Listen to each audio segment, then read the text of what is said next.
Olá pessoal, tudo bem? Bom, hoje eu vou falar um pouquinho sobre as necessidades das famílias terem um retorno no consultório médico. Eu vou começar contando para vocês a história da leoa Madtal. É um caso real, documentado pela National Geographic. Madtal, ele tem alguns significados. Pode ser a protetora. Tem aqui um que eu estava lendo agora, que esse eu não sabia. Algum instinto. E o que é ser protetora? É ter um instinto muito mais aguçado.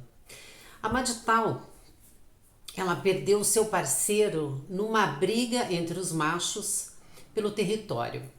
A partir do momento que o parceiro dela perdeu, né, o território, Madtal é expulsa com 3 filhotes da savana, ali daquele espaço que eles ocupavam, daquela manada. E Madtal se viu sozinha, caminhando pela savana, porque o parceiro foi para o outro lado. E a Madtal, com 3 filhotinhos pequenos, ela sai caminhar pela savana à procura de abrigo, à procura de alimento, à procura de segurança para os seus filhotes e à procura de ser aceita por um novo bando. Mas para isso ela precisaria passar por intempéries. Madtal, nesse tempo que ela recorre com os filhotes, e vocês sabem que o filhotinho, o leão, às vezes o macho, quando encontra ele ainda muito pequeno, ele mata, né? Para que ele não se sinta ameaçado no território. Então a Madtal, ela tinha que esconder os 3 filhotinhos do próprio macho, caso ele os encontrasse, e dos predadores. E Madtal saía à caça e deixava os filhotes sozinhos, achando que na verdade ali eles estariam seguros. Mas, como todo filhote, como todo filho, né, nem sempre tem a noção do perigo e não tem, no reino animal, obviamente, pelo instinto. Para nós humanos é o falar e não entenderem, né, ou acharem que estão ilesos do perigo. Madtal, numa de suas saídas para caçar o alimento, ela, no retorno, ela percebeu que faltava um dos filhotes e ela descobriu que ele havia sido morto pelo predador. E Madtal, nessa de recorrer, né, ao território, percorrer, aliás, o território em busca de um novo lar, de uma nova família que aceitassem os seus filhos, os seus filhotes, e a ela também. Então, nesse documentário, que se vocês puderem assistam, Madtal, ele é triste porque você vê a luta de uma mãe solitária para proteger a sua ninhada. E quando eu fiz uma apresentação num congresso em São Paulo, num simpósio, aliás, em São Paulo, eu fiz esta analogia. Eu usei o exemplo de Madtal com a nossa realidade, com a nossa vida, né? Como a nossa vida de mãe de pessoas com esquizofrenia acaba sendo como uma Madtal, onde muitas vezes nos sentimos sozinhas, solitárias, com os predadores ao redor, que são as pessoas que olham para os nossos familiares ou para nós mesmas como se nós fôssemos seres bizarros, se fôssemos pessoas contagiosas. Nós, em muitos casos, sabemos das famílias fragmentadas, onde uma mãe às vezes se vê muito solitária e ela é o sustento da casa, ela acaba sendo o sustento da casa. O quanto cai o padrão de vida, né, da nossa família com relação à esquizofrenia, sim, porque os medicamentos são caros. Se você for então recorrer a terapias onde você tenha que pagar, né, a um psicólogo, a um psiquiatra que você precise pagar, às vezes talvez por ser um pouco melhor, porque naquele do CAPS você não está conseguindo mais ter um retorno, não está se adaptando, enfim, né, tudo aquilo que a gente enfrenta. Mesmo quem tem uma condição melhor sabe o quanto um medicamento às vezes custa caro, como uma injeção de depósito, que pode chegar acima de R$ 2.000. Quem tem condições. E aí a gente, como mãe ou como um pai solitário, uma filha, um irmão, um cuidador direto, né, ele se vê nessa situação tão solitária. E a gente tem que percorrer a nossa savana, né? Que é o lugar onde nós habitamos, a cidade, o município, aquele bairro que nós vivemos, onde nós temos que enfrentar as pessoas perguntando por que do comportamento diferente, ou por que aquele dia o SAMU foi na sua casa, e por que aquele dia o SAMU foi seguido da polícia, né? Ou quando eles saem às ruas, às vezes com gestos totalmente diferentes, um comportamento totalmente diferente de uma pessoa que realmente esteja num estado mental normal. Então, nós somos a Madtal. Nós somos aquela mãe que sai em busca da proteção, mas que nós sabemos que como Madtal, a leoa, ela não poderia super proteger. Ela dava ali o recurso de esconder os seus filhotes. E pelo instinto animal, eles sabiam que não poderiam sair porque os predadores estavam próximos. Madtal, ela defendia, como qualquer mãe e como qualquer leoa defende, né, o seu filhote quando vê que são ameaçados. Fora isso, chega um momento em que ela permite que o seu filhote, já um pouco maior, ele mesmo se defenda. E nós, às vezes, super protegemos o nosso familiar, né? Nós não damos a condição a eles de terem a autonomia de até mesmo se defender. Estamos sempre ali, ó, de frente, sempre com as nossas orelhinhas em pé. Lembrando sempre, né, pessoal, que existem casos mais crônicos, onde a pessoa, às vezes, realmente ela já não tem aquela capacidade de defesa, autocrítica, absolutamente nada. Então, é um assunto ali, ó, de ladinho. Mas para nós, que às vezes temos essa mania de super proteger, né, nós temos que lembrar que até mesmo no reino animal, por mais que doa para aquela mãe, ela permite que o seu filhote, o seu filho, vá em busca da sua vida e da sua defesa, à procura do seu alimento e até depois constituir a sua família. Nós temos a mania de achar que por nosso familiar ter a esquizofrenia é como se ele fosse incapacitado 100%. 100%. Não, eles têm ali as suas limitações, como nós temos as nossas, né? Mas eles têm condições também de tocar a vida deles. Basta que a gente permita isso, né? Nós temos que permitir que eles possam produzir, que seja no tempo deles, um tempo mais curto, mais lento,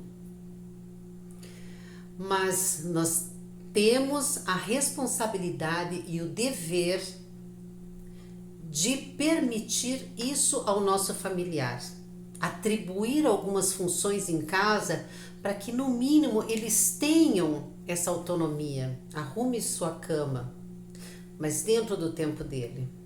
Também não adianta nós ficarmos ali o tempo todo, sabe, no ouvido. Aí entra a hipercrítica, né?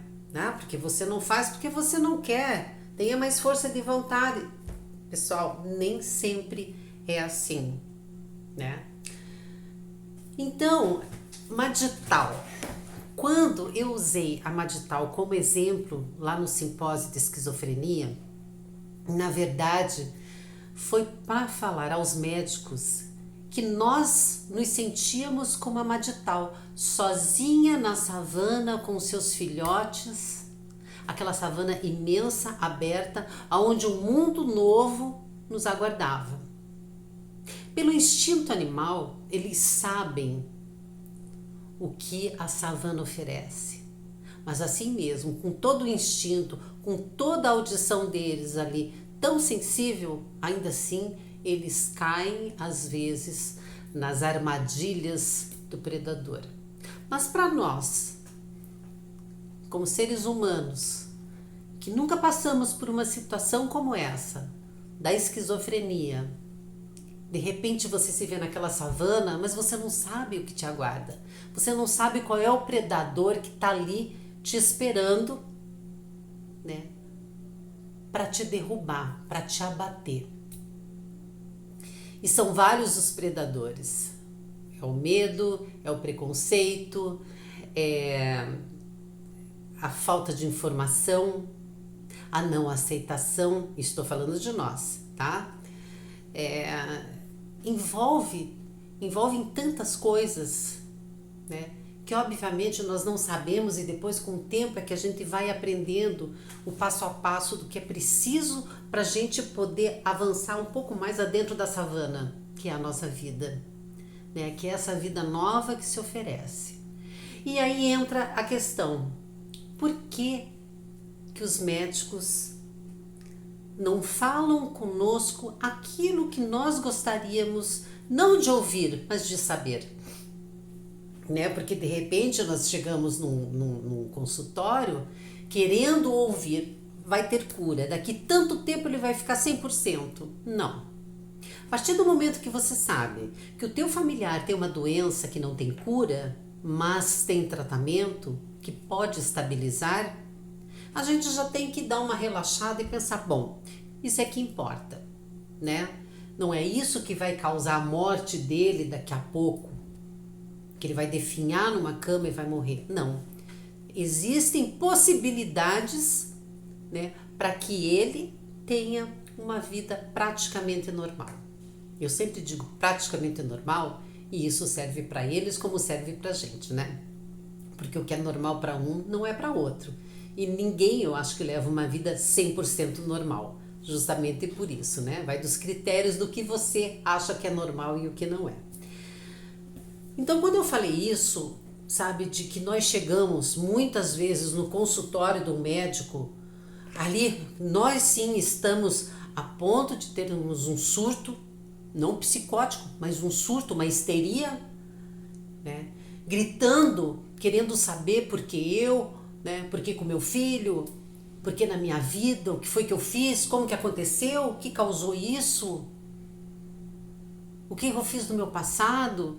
São tantas perguntas, e é claro que teremos resposta para tudo.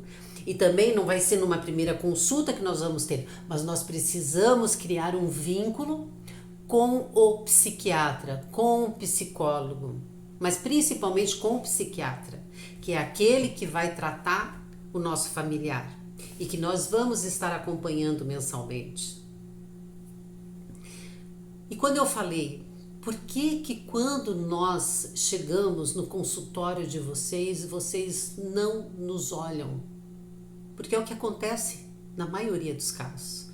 Você chega, senta à frente do psiquiatra e ele fica ali perguntando e vai escrevendo, mas não pergunta para você, mãe, como que você está se sentindo? O que está acontecendo com você, mãe? Como que você está vendo tudo isso? Como que você está encarando isso? Ah, você vem me falar assim, isso não é trabalho do psiquiatra. É assim. Também. Porque a partir do momento em que você é um profissional da saúde mental, você deve ter um olhar de empatia com o outro. Você não está fazendo uma consulta, sabe, a mais com aquela pessoa, com aquela mãe. Você não está fazendo ali uma psicanálise com essa mãe, mas de pelo menos perguntar. mãe, o que você tem feito para você entender, para você aceitar, para você melhorar? Tá aqui, ó, eu indico para você que você faça aqui, ó, um tratamento com psicólogo, faz um encaminhamento para você. Se for preciso, passar um medicamentinho ali para você, pelo menos para você dormir mais tranquila. Isso é, sabe, você ter uma sintonia com o profissional. E é muito importante que não apenas o paciente tenha essa sintonia com o psiquiatra dele, mas que nós tenhamos também, porque nós somos ali a ponte. Quando eles não estão bem, somos nós quem falamos por ele. A última consulta do meu filho, eu deixei que ele fosse sozinho. Eu fui numa loja que tinha do lado lá ver umas coisas com a minha mãe e deixei ele sozinho. Ele estava tão bem.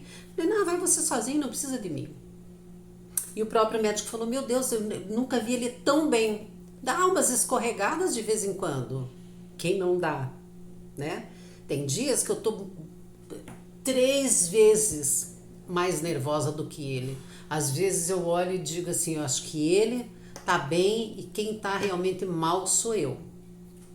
Então, a gente tem que olhar para o médico e quando você sentir que você não está tendo esse retorno, sabe, que virou um monólogo, que você está falando sozinha, ou muitas que chegam lá, sabe, cachorro quando está com medo, coloca o rabo no meio das pernas e se treme todo, é assim que a maioria de nós chega num psiquiatra ou em qualquer outro profissional da saúde. A gente tem medo de perguntar, a gente tem medo de falar. Por quê? Medo do quê? Da resposta? Ou de ser agressivo?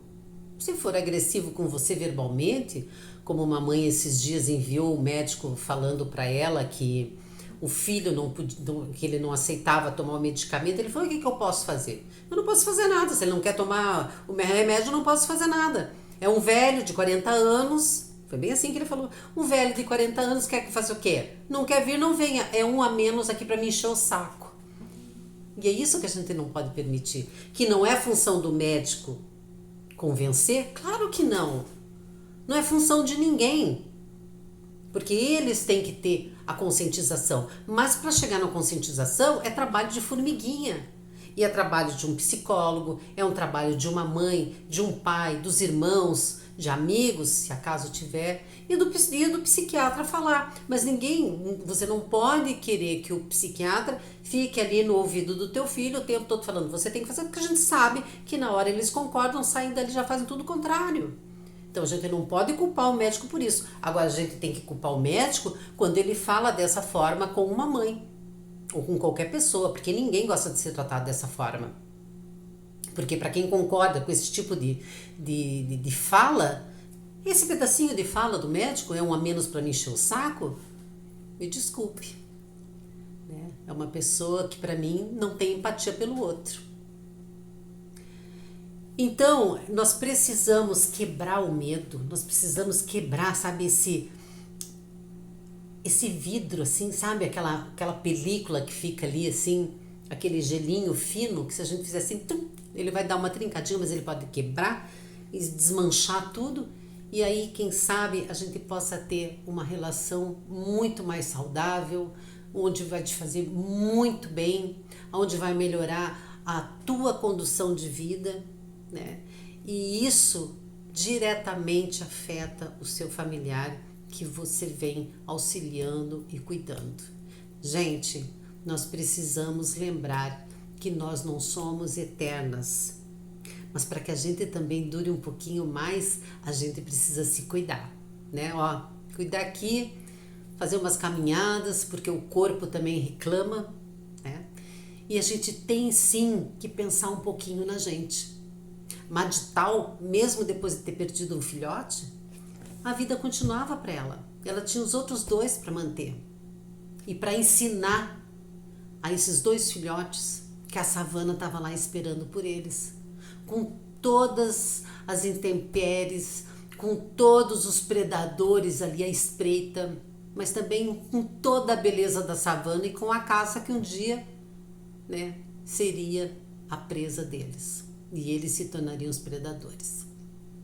Então, pessoal, eu espero que vocês consigam absorver um pouquinho da fala, né, e da importância de falarmos com o psiquiatra, com o profissional da saúde mental. Eu preciso saber, eu quero saber, né? Esse medicamento, o que causa? Quais são os efeitos colaterais que pode causar no meu familiar? O que é a catisia? Por que ele anda demais e ele não consegue ficar parado? A maioria das pessoas espera acontecer e fica muito mal para depois ir atrás. Não, a gente tem que chegar, vamos mudar de medicamento, tira da risperidona e passa pro Latuda. Tá, quais são os efeitos colaterais que esse remédio pode proporcionar? Ah, leia a bula. Não, eu posso ler a bula, mas se eu for ler a bula eu vou ficar doida. O senhor pode me dizer quais são os mais característicos, os mais assim, normais? Você tem que falar. Você tem que falar para você aprender, para quando acontecer alguma coisa com o teu familiar, você não ficar naquele desespero, achando que está entrando em surto, né, que está tendo uma crise ou que vai ter uma convulsão, quando às vezes não é isso, tá? Vamos aprender a falar mais, vamos aprender que nós temos o direito de perguntar e de termos uma resposta. Não aquela resposta que eu falei, tem cura? Não, mas tem tratamento e pode estabilizar. Tá bom, pessoal? Eu vou parar por aqui para não me estender muito, senão eu vou longe. Entra aqui no site da AME, se associe, se inscreva no canal, curta o canal, toca aqui no sininho aí, porque cada vez que entrar um vídeo novo você vai ser avisado. E compartilha, né? Vamos fazer esses vídeos irem para frente para que a gente possa ajudar outras famílias para que elas entendam um pouquinho mais a respeito do que é esquizofrenia e do que também nós familiares passamos e esperamos, né, com tudo que acontece na nossa vida. Tá ok, pessoal? Obrigada e até a próxima!